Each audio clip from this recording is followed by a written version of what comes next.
সাপ এই প্রাণীটির সঙ্গে বহুকাল ধরে মানুষের মধ্যে নানান রকমের ভীতি রয়েছে, অথচ এই সাপকে ঘিরেই আশ্চর্য সহাবস্থান পূর্ব বর্ধমানের মঙ্গলকোট এবং ভাতারের 7টি জনপদের মানুষের।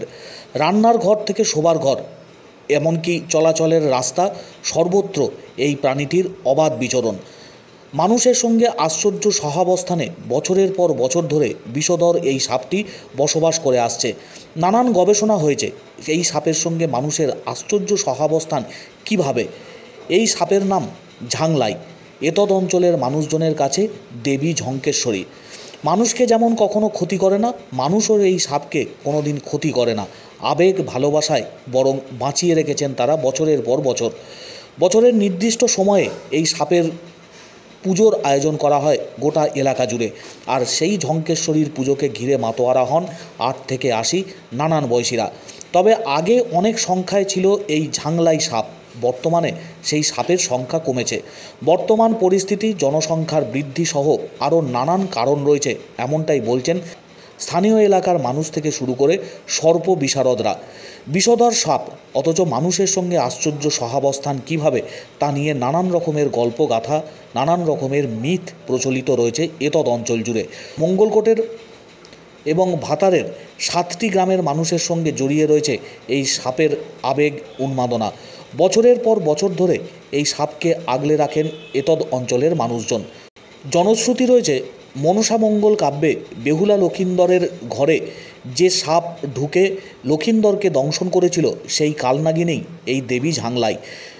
ঝাংলাই বা ঝঙ্কেশ্বরীর পুজোকে ঘিরে মাতোয়ারা হন মঙ্গলকোট এলাকার পলসোনা, মুসারু, পোশলা সহ এতদ অঞ্চলের মানুষজন।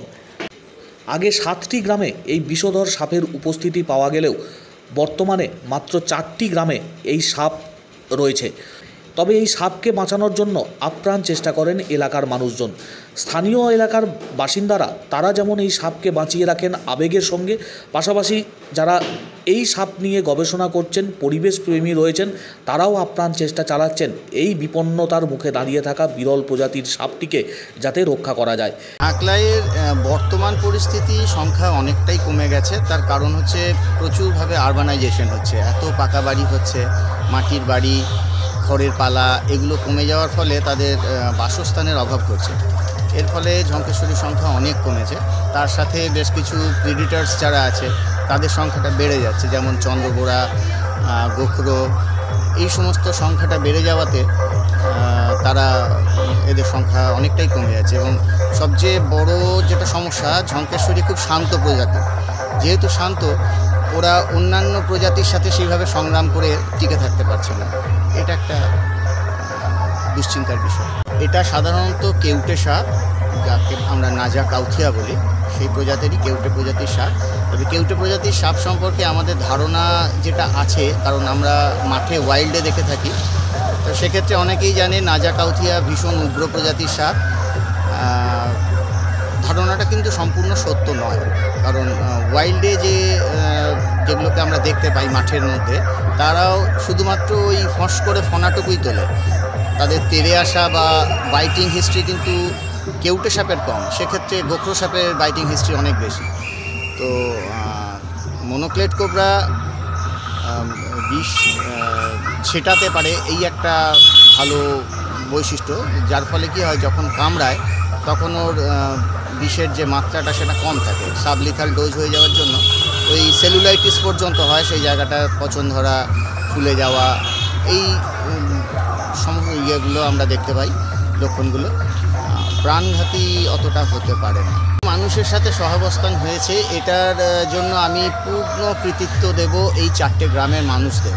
কারণ তারা একটা সাপের প্রজাতিকে তারা নিজের আপন করে নিয়েছে। এই গ্রামে কেউ সাপ বলে না, এটা হচ্ছে সবথেকে বড় বিষয়, যে এখানে সবাই ঝঙ্কেশ্বরী বা ঝাঁকলাই নামেই বলে, সাপ কথাটা এখানে উচ্চারণ করা হয় না। তাদেরকে এই যে দেব মাহাত্ম্য, তাকে এই যে দেবী জ্ঞানের শ্রদ্ধা করা বা তাকে নিজের করে নেওয়া, এই আপন করে নেওয়ার জন্যই আজকে এই গ্রামে মানুষের সঙ্গে সাপের একটা সুন্দর সহাবস্থান তৈরি হয়েছে। এবং সবচেয়ে বড় ব্যাপার টলারেন্স, একে অপরকে সহ্য করে নেওয়া। সবাই সবাইকে মানিয়ে নিয়েছে যে সে আমার ঘরে ঢুকছে, আমি তাকে বিরক্ত করছি না, বা আমি তার পাশ দিয়ে গেলে সেও বুঝতে পারছে যে এই আমার কোনো ক্ষতিকারক প্রাণী নয়, কাজে সেও বিরক্ত হয় না। কারণ আমরা সাধারণত সাপ বলতে যেটা দেখতে অভ্যস্ত, ফনা তোলা একটা তার উগ্র মূর্তি, কিন্তু এই যে সাপের ফনা তোলা মানেই সে বিরক্ত হয়েছে। এই ক্ষেত্রে সে যেহেতু ফনা তোলে না, তার মানে বুঝতে হবে সে খুব একটা বিরক্ত নয়। তো সে মানুষকে মেনে নিয়েছে যে এরা আমার ক্ষতিকারক প্রাণী নয়, সে কারণে সে উগ্র হয় না। অ্যাকচুয়ালি আজকের এই ঝঙ্কেশ্বরী পুজো 7টি গ্রামে হয়, তার মধ্যে 4টে গ্রামে এই প্রজাতির সাপটাকে এখনও দেখা যায়। অন্যান্য গ্রামে হয়তো দেখা যায়, কিন্তু তারা সেভাবে ঠিক এই 4টে গ্রামের মানুষ যেভাবে তাকে আপন করে নিয়েছে, কেউ কোনো ক্ষতি করে না, এমনকি স্পর্শ পর্যন্ত করে না। কোন কোন গ্রাম? এই মুশারু, পলসোনা, বড় পোশলা এবং ছোট পোশলা, এই 4টি গ্রামের মানুষ একে খুবই শ্রদ্ধার সঙ্গে দেখে, যার জন্য এই 4টে গ্রামে মানুষের সঙ্গে এর সহাবস্থানটা খুব ভালো আছে।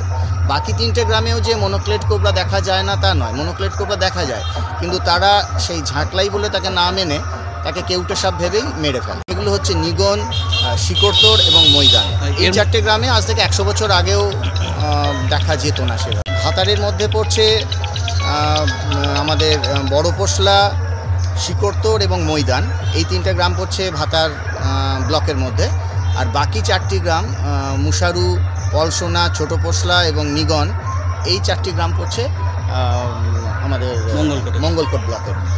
এর যে রক্ষার ব্যাপারে আমরা যেটা চেষ্টা করছি, আমরা আজকে দীর্ঘ 25 বছর ধরে একটা চালিয়ে যাচ্ছি কাজ, যে মৃত্যুর কারণগুলো আমরা খুঁজছিলাম। তো তার মধ্যে সবচেয়ে বড় সমস্যা যেটা হচ্ছে বাসস্থান।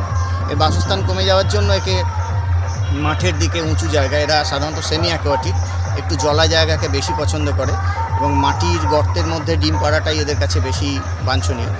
তো পুকুরের উঁচু পাড় বা এইসবে এরা ডিম পাড়তে অভ্যস্ত, কিন্তু দেখা গেছে যখন এই গ্রামের বাইরে কোনো একটা অঞ্চলে তারা যাচ্ছে ডিম পাড়ছে, সেখানকার লোক সেটাকে ঝাঁকলাই না ভেবে কেউটে সাপ ভেবে মেরে ফেলছে। এটা একটা বড় সমস্যা। তার সাথে প্রচুর পরিমাণে কৃষি বিষ প্রয়োগ হচ্ছে, এটা একটা মানে পরিবেশের পক্ষে ভীষণ ক্ষতিকারক। ঘাস মারা, যেটা আমরা হার্বিসাইডস যেগুলো ব্যবহার করছি, সেগুলো সাপের পক্ষে ভয়ঙ্কর। এছাড়াও আরেকটা যেটা হচ্ছে, এর মধ্যে ভীষণ প্যারাসাইটিক ইনফেকশান হচ্ছে, যেমন এঁটুলি থেকে এদের শরীরে হিমোপ্রোটিয়াস ডিজিজ হয় আর কি, তার ফলে এদের ব্লাড সেলগুলো নষ্ট হয়ে যায় এবং এরা অ্যানিমিক হয়ে মারা যাচ্ছে। এই কটা কারণ আমরা দেখেছিলাম যে এর মৃত্যুর কারণ, এগুলো সংখ্যা কমে যাচ্ছে। এছাড়াও ডিম যেগুলো পাড়ছে, হয়তো অস্বাস্থ্যকর পরিবেশে ডিম পাড়ার ফলে ডিমগুলো ফাঙ্গাল ইনফেকশন হয়ে যাচ্ছে বা অন্য কোনো প্রেডিটার্সে সেই ডিমগুলো খেয়ে ফেলছে। তো এই কারণে এদের বিলুপ্তির একটা বড় কারণ।